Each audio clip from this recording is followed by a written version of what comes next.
This lecture covers property rights and economic development. Conventional wisdom is that property rights are essential for economic development.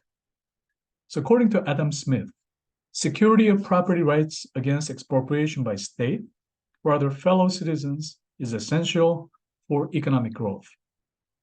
The position has been reinforced by leading scholars such as Ronald Coase, Kenneth Dunn, Robert Cooter, Sheffer, Hernando de Soto, Dempsey, Douglas North.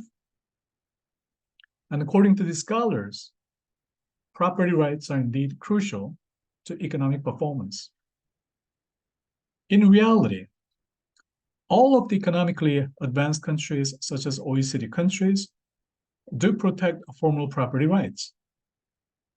However, economic development in certain instances has occurred by breaching the existing property rights, which Professor Frank Upham called creative destruction, defying the conventional wisdom. There are also reports on an adverse impact of property rights that impeded, not supported, economic development and social peace. So this lecture examines the interrelations between property rights and economic development as to when property rights facilitate and promote economic development and when they actually impede rather than promote economic development.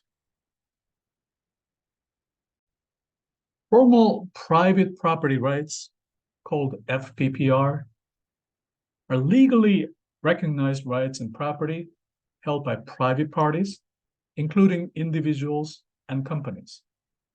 They are essential for economic development. Today, all countries, except a very few communist or socialist countries, do protect FPPRs. FPPRs are indeed the backbone of the free market economy, and they trace back to Roman Empire and ancient Egypt and history. In the state of open access, where the members of the community share resources and properties, private property rights cannot prevail. However, the development of commercial interest for individuals and competition among commercial interest led to the development of FPPRs. Individual property rights emerged in every major civilization, although the form, extent, manner in which the state recognized and enforced individual property rights have been different significantly. So, for example, legal protections are provided in Europe in the form of civil law. And the common law of the British origin also offered protections for individual property rights. Scholars attributed the rise of the Western world to the creation and development of effective private ownership. According to De Soto, in the West, private property linked to the individual credit history can be leveraged to create capital for economic development, whereas the opaque system in the developing world does not allow property to be turned into capital outside the narrow local circle. So according to him, property right and private property and the possibility of leveraging private property has been essential for economic growth in the Western world. But there has been criticism about this point of view, because there are cases of economic development without development of FPPRs. For example, Asian development, East Asian development, where the state mobilized capital and private property. And in this case, private property was not the main source for capital accumulation. So according to DeSoto and others, private property rights were important because that allowed individuals to leverage their property to create capital. But in actual history of economic development elsewhere, such as East Asia, it was the state that mobilized capital, and the role of private property was not essential in forming the capital accumulation that needed for economic development in those places. So there has been historical challenge to the mainstream view that private property is essential for economic development. One is the rise of communism. The communism limited right to property, and the private property is limited to personal items and dwelling houses. However, there was early success in economic development by communist countries. For example, the Soviet Union in the 1930s and North Korea in the 50s and 60s. So if you look at the slide, Soviet industrial production and national income increased substantially from 1928 to 1940. National income in 1928 was 21.8 billion rubles, and that increased to 137.5 billion rubles in 1940. And also industrial output increased from 25 billion in 1928 to 125.5 billion rubles in 1940, showing substantial increase while the communist regime did not recognize right to individual property.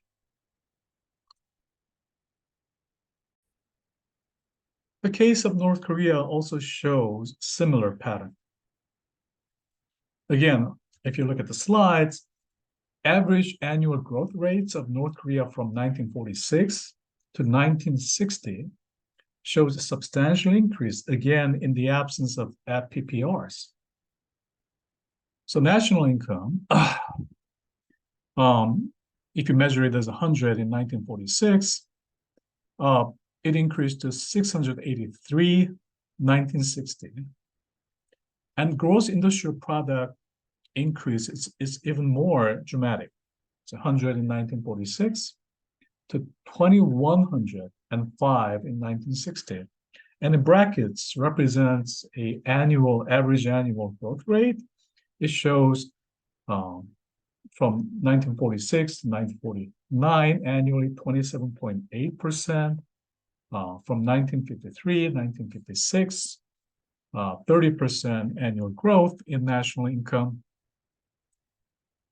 and equally impressive growth rates in gross industrial product all happened, again, in the absence of FPPRs under the communist rule. Well, this substantial growth was not sustained since the 1970s for both North Korea and Soviet Union. There was a failure to sustain and enhance productivity. There were bureaucratic inefficiencies associated with the communist rule, and there was a burdensome military spending for both countries. Nonetheless, it doesn't deny the substantial increase in economic growth for decades in their early stages of economic development. So these decades of successful economic development cast a doubt as to whether FPPRs are essential to economic development, because in both Soviet Union and North Korea, under communist rule, FPPRs were not recognized.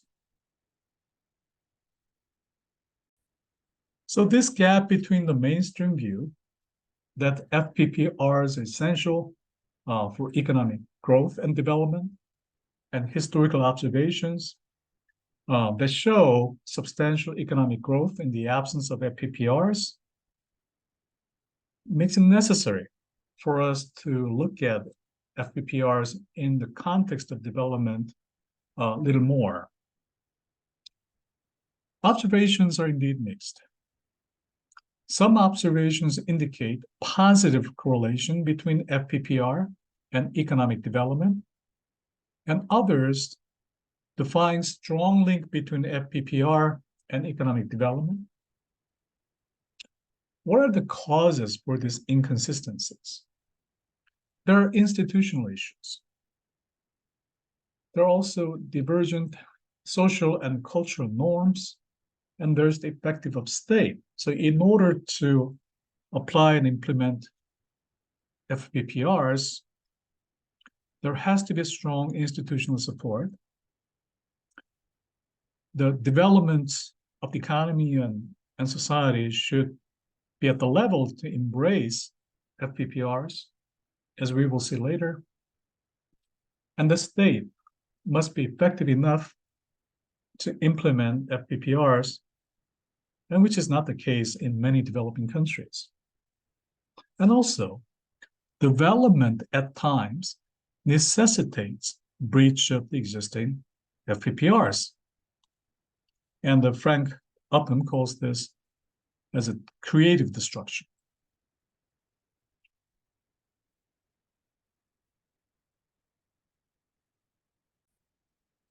Successful land reform in East Asia and elsewhere represents the breach of the existing FPPRs.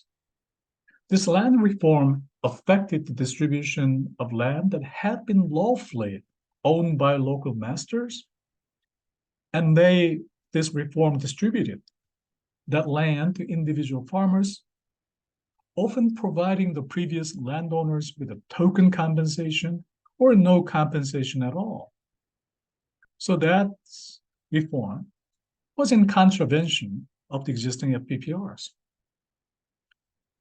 American cases that proved a certain breach of local property rights, such as the right to clean water, for industrialization in the 19th century is another example of the breach of the existing FPPRs. The state sometimes worked as the facilitator of this creative destruction.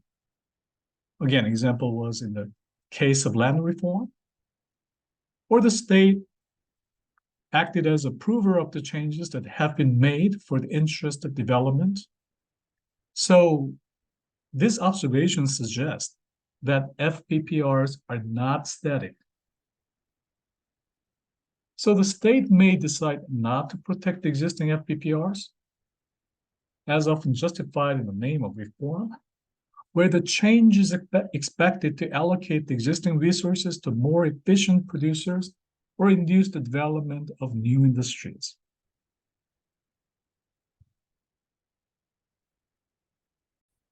So this brings us the following question. Are FPPRs necessary for economic development? There is a case in favor of FPPRs. The private property rights give right holders all the benefits and costs associated with the holder's decision on property. So in a society where FPPRs are guaranteed, it's the responsibility of the right holder to obtain benefits and incur costs. So there is an incentive to use resources efficiently, and that incentive leads to economic development. Also, FPPRs generate transferability. So the resources move from less efficient to the more efficient.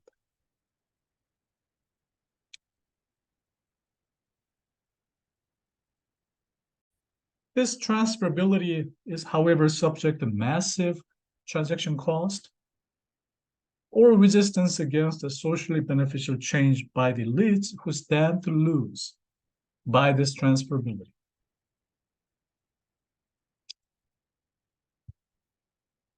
And FPPR is enforceable by state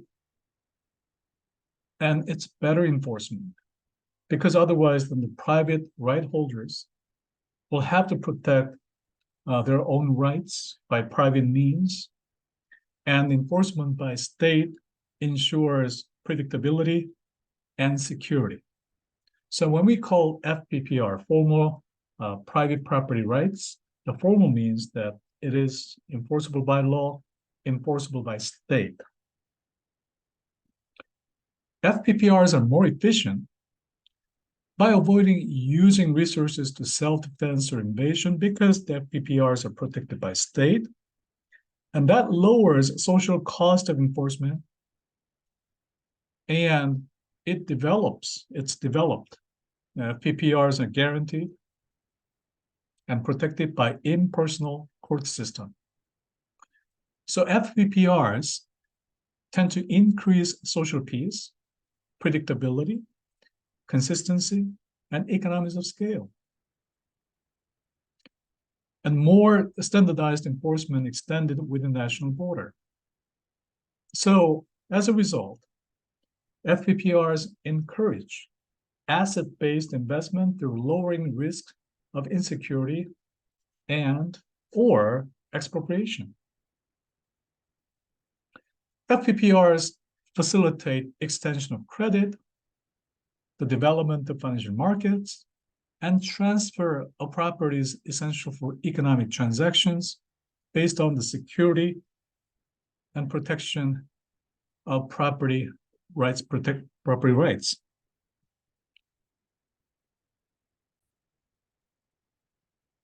There is indeed a strong correlation between protection of FPPRs and economic prosperity, as shown by OECD countries that offers a high degree of the protection of FPPRs. So all these grounds tend to support the mainstream view that FPPRs are essential for economic development.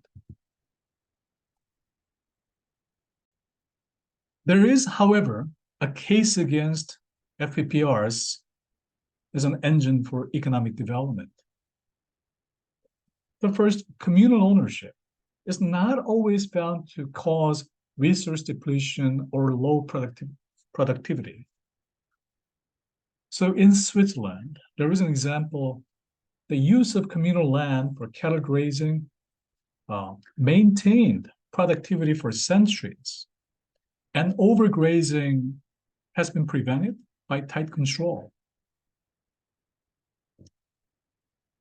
By contrast, privatization of land led to destruction of native vegetation in India, and land reform in Japan that granted FPPRs to single-family farmers did actually not increase agricultural productivity. There's also not much evidence in Africa showing enhanced land tenure security, improving investments. In rural Africa, there has been no significant relationship between the possession of a title and the use of formal credit. So the credit extension argument did not show much promise in many developing countries, particularly in Africa. Securing FPPRs through land registration and entitling in a significant number of cases failed to vitalize market transactions in land. So in Africa, a small minority of land has been transferred by market transactions despite the effort to enhance FPPRs. By contrast, there has been flourishing legal real estate market in Ho Chi Minh City, Vietnam, where only half the house owners had legal titles. Where informal lending is dominant, the formal land title has negligible value on credit access. So there is a gap between the mainstream argument in reality. Also, the attempt to protect FPPRs may also create unintended uncertainty that may hinder rather than support economic development and also disrupt the established social order. There have been problems with land registration, and there is an issue of cost and time. From 1 day in Georgia to 513 days for registration, and the cost ranges from 0% of property value to 28%. There are also problems of multiple registration authorities shown in Nicaragua and Bolivia. And there is also a case of over-centralization, which made it very difficult for local populations to travel and register. Also, there is a problem of deformalization, problems of discrepancy between actual rights and registrations where the registration has been inaccurate. Government authorities did not enter the right items in the registration, incorrect registration of land by corruption. All this created the problems of discrepancy between actual rights and registrations. Administrative incapacity, the failing to register correctly, is also problematic. As a result, a customary land ownership is dominant. In Africa, formal land system only covers 2 to 10% of the total land area. And customary land tenure is flexible enough and secure enough to draw land-based investment, and there has been no increased security under formal title.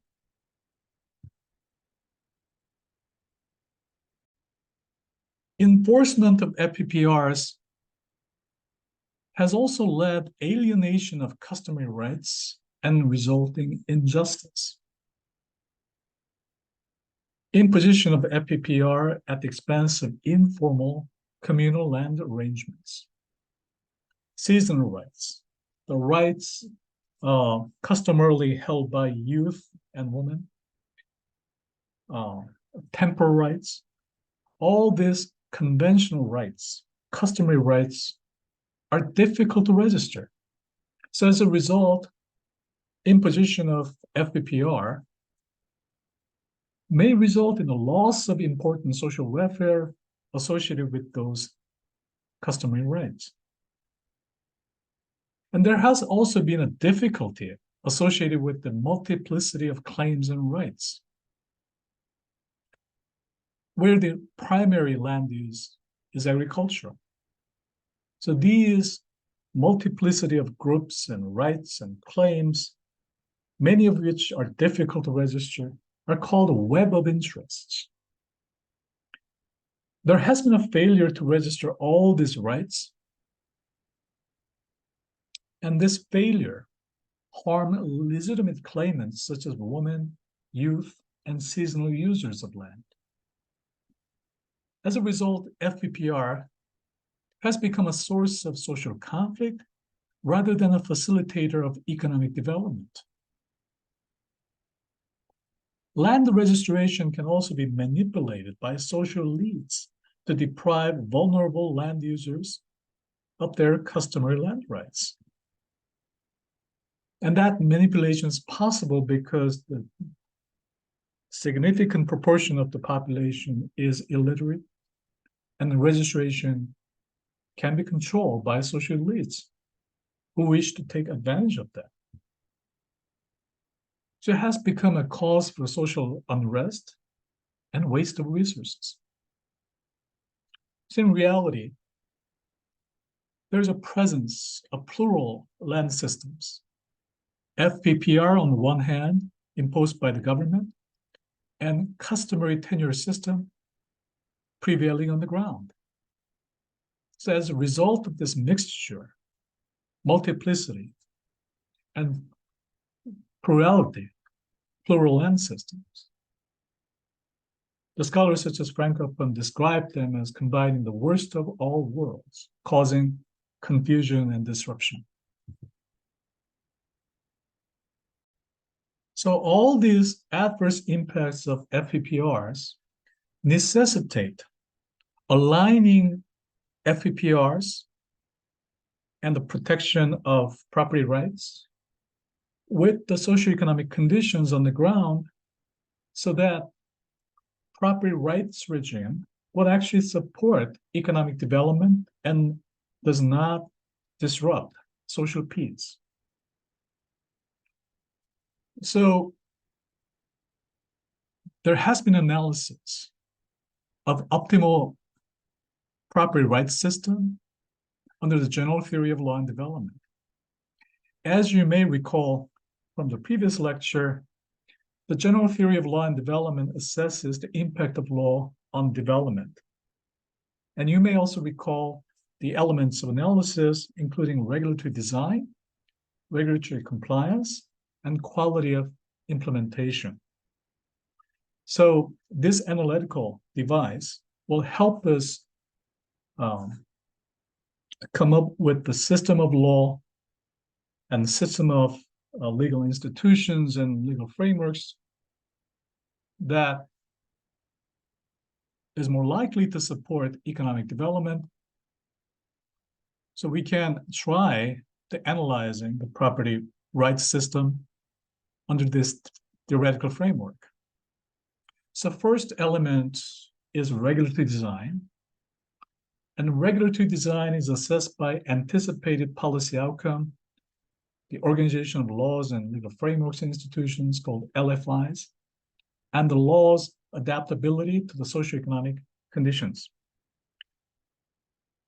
So the objective of the law reform is the security of land tenure, enhancement of property value and investment, and improvement in productivity. It could also include generation of credit, and all of which in turn facilitate economic development. And the question is, whenever a country conducts law reform to enhance FPPRs, these are the objectives. Then the question is, are these in fact anticipated policy outcomes from the laws protecting FPPRs? And that question has to be asked.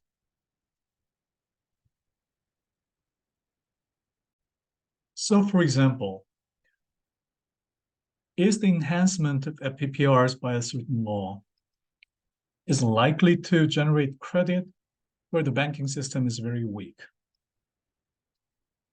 So the question must be asked, say whether these policy objectives are in fact anticipated policy outcomes. And again, methodology is to employ economic, sociological, anthropological, and political science analysis to see whether these legal objectives, objective of the laws, could actually be the policy outcomes that are anticipated by implementing the proposed laws. The second element is organization of LFIs. The laws protecting FPPRs, are they compatible with the legal frameworks that are largely comprised of customary law, for example? So in Africa, there is a legal pluralism where formal state law and customary rules on the ground coexist. So in the presence of such plurality, can we expect those laws and frameworks and institutions expected to work together to generate an effective outcome? So that's the question one must be asking in devising the law. Another element is law's adaptability to socioeconomic conditions. And the question is the law compatible with the communal rights on the ground, for example? Does it require socioeconomic changes that necessitate private land ownership, such as industrialization? In other words,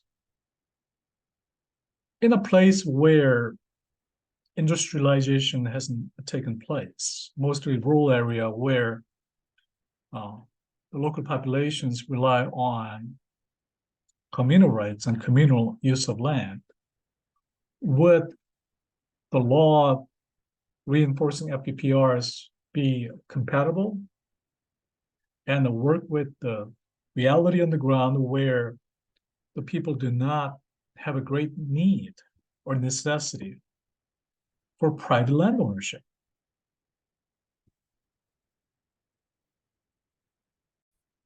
So in the previous question, whether or not the land reform would lead to the generation of credit, perhaps reforming banking system must proceed before introducing land tenure. It may also be necessary to adjust institutional capacity. So even if the local socioeconomic conditions support land reform, there is a question of institutional capacity, whether or not the government or authorities can indeed carry out registrations. So one way to do this is to try land registry in a limited geographical area instead of whole country and monitor the progress. The second element under the general theory, as you may recall, is regulatory compliance. The regulatory compliance is defined as the conduct of the general public in complying with the law. The coexistence of traditional and state legal systems, for example, may affect compliance. So it is one thing to devise an optimal law reform, but it is another that whether or not the population subject to this law would actually comply, and the compliance factor should also be considered in devising land reform. The third element, the quality of implementation, which is the degree to which a state meets the requirement of law and undertakes the mandates under the latter to fulfill its objectives. This is also a point of consideration. State function is essential to recognize and protect FPPR properly, and quality of implementation has much to do with the state capacity. And there is a prevalence of failed states among developing countries. According to Fragile Country Index, the states with properly functioning governments and due capacity to protect property rights and supply public goods seem to be the exception rather than the rule. So, according to this report, 122 countries out of the 178 examined countries are classified as unstable, with 32 countries classified under alert, high alert, and very high alert. So lack of effective state institutions, such as a reliable and inexpensive land titling system, registration system, a competent and uncorrupt judiciary, and functioning police force, a lack of this, will determine and adversely affect the success of law reform. In a worst case, the state can actually become a vehicle to misuse FPPR in favor of social elites at the expense of the vulnerable, or not enforce FPPR to the benefit of the socially powerful. So FPPRs can be misused by the state to support social elites and socially powerful at the expense of the local populations who will stand to lose their rights to land. So in this case, the state agents may offer privatized service for the state service, so that PPRs must be protected by the state, without incurring additional fees to the right holder. But in this case, the state agents are actually offering privatized service for a fee or other return. In this case, protection of property rights create high transaction cost. Also, there are problems of neo-patrimonial system. The rulers form alliance with local strongmen in Africa, for example.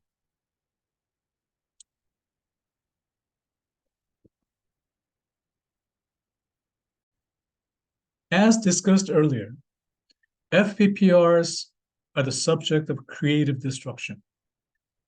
Robust enforcement of legal norms, including the existing property rights, may inhibit socioeconomic changes and the creation of net social benefit that may be necessary to achieve economic development.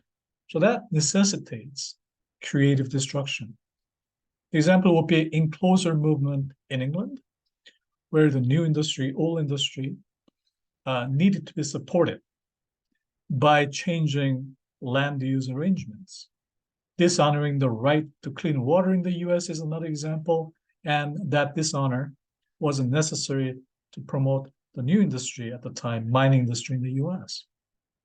And land reform in Asia deprived large landowners of their property rights, but was considered necessary to promote economic development.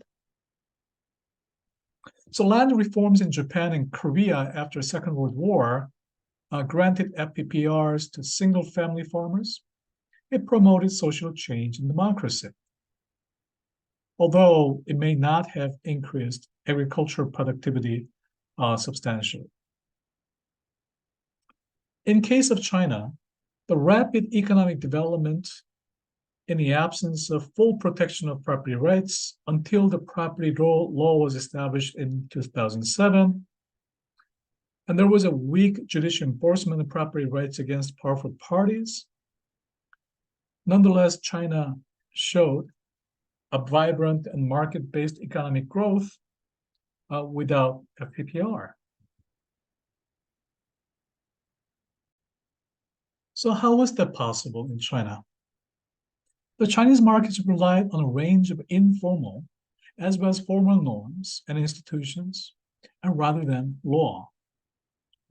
Cambodia is another success story of economic development, growing annually over 7% GDP on average since the mid-90s. The Cambodia, a communist country, attempted to privatize land in 1989, but the land registration law of 1992 was considered largely a failure. The Cambodian land law of 2001 formalized a pre-existing de facto position and prohibited the subsequent informal position. So a computerized registry developed with satellite technology accessible by anyone, but only showed slow progress. From 2002 to 2010, systematic land registration projects achieved only 1.3 million systemic registration certificates out of an estimated set of 10 million land parcels. But nonetheless, Cambodia also showed high economic growth without FPPR backed by land registration. So these are the cases where economic development took place without strong FPPR protections. FPPRs are also subject to the public interest. And expropriation is an important example. Expropriation is internationally recognized sovereign state right, and it requires a public purpose, such as economic development. And expropriation has to take place non-discriminatorily, and fair compensation must be provided. So as a measure of compensation, there's a whole formula. And under this formula, the compensation must be made promptly, adequately, and effectively. And by contrast, the Calvo doctrine, which is favored by developing country, compensation needs to be appropriate. There's an increased need for expropriation in the earlier stages of economic development for the need to build infrastructure, such as roads and dams and other infrastructure. The state may work as a proxy to serve the interests of local powers and of the foreign investors in favorable relationships with the government. So it can be misused to serve the interests of the local powers, and the foreign investors are seeking to acquire land. And as a result, there are issues of land grabbing by these powers.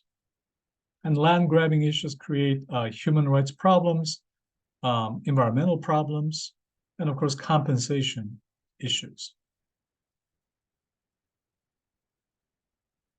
So South Africa recently proposed land expropriation without compensation. And the purpose was for poverty relief and promotion of economic development. And again, such a proposal has met substantial controversy as to whether such an expropriation would actually increase productivity and allocation of resources.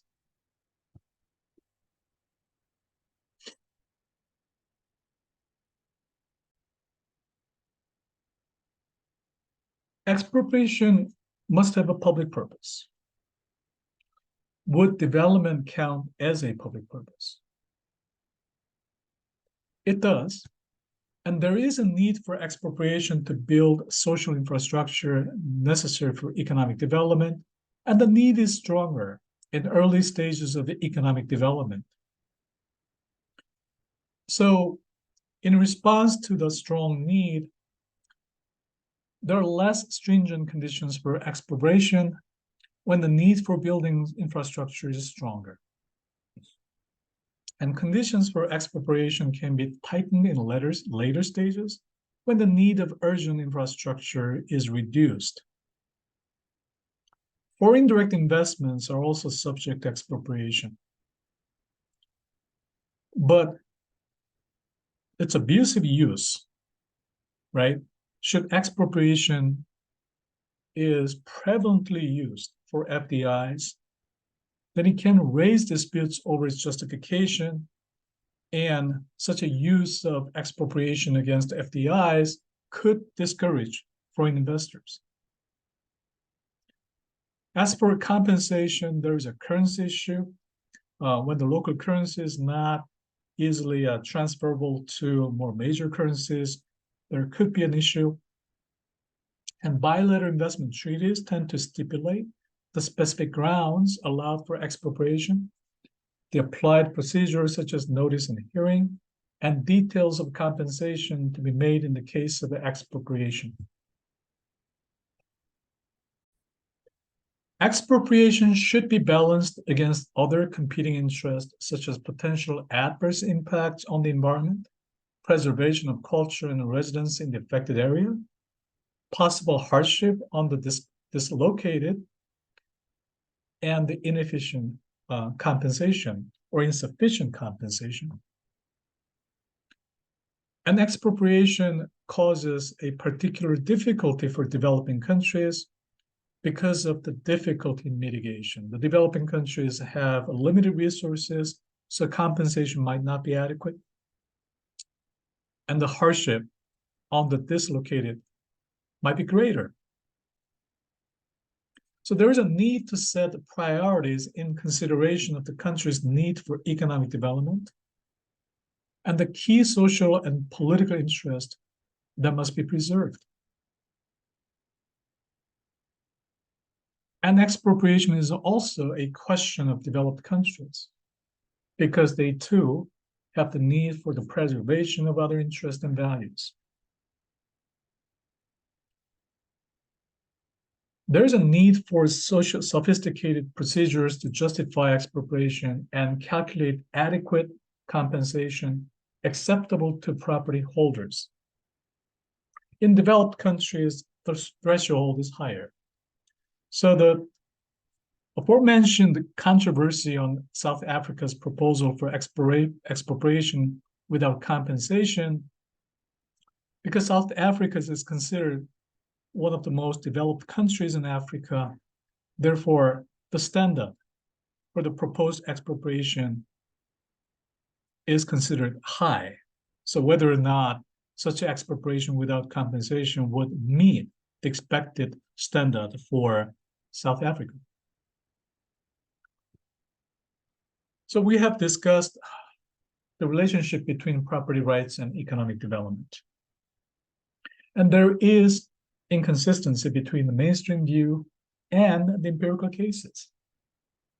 So again, the mainstream view supports reinforcing FPPRs as the prerequisite to economic development, and we have seen the case for FPPRs to support economic development. But there are empirical cases where substantial economic growth, at least in the early stages of economic development, have taken place in the absence of FPPRs. That growth continued for decades. And we also see the cases where in reinforcing FPPR has caused substantial social disruption and impeding rather than promoting economic development. So protection of FPPRs may facilitate economic development, may not have much impact, or may have adverse impact, causing social disturbance and injustice for vulnerable populations. The general theory of law and development allows us to analyze the institutional frameworks and socioeconomic conditions under which FPPRs may contribute to economic development. The theory also assesses whether the laws that purport to protect FPPRs attract compliance and also have been effectively implemented or not. FPPRs require effective institutional arrangements and supportive socioeconomic conditions to be successful. So introducing FPPRs to generate credit where there is no robust banking and financial industry might be bound to fail, as have been shown by African cases. It is also counterproductive to introduce a costly land registration system where informal property system works with business transactions on the ground. So the need for FPPRs in the context of economic development differs by the level of economic development on the ground. So again, China, in its early stages of economic development, shown substantial economic growth in the absence of FPPRs for this reason. There is also need to destroy the existing FPPRs, called creative destruction, to move beyond the constraints of the old practice. And by this process, the existing property rights have been destroyed. There is no absolute protection of FPPRs as shown by expropriation, and there is a balanced approach necessary for expropriation.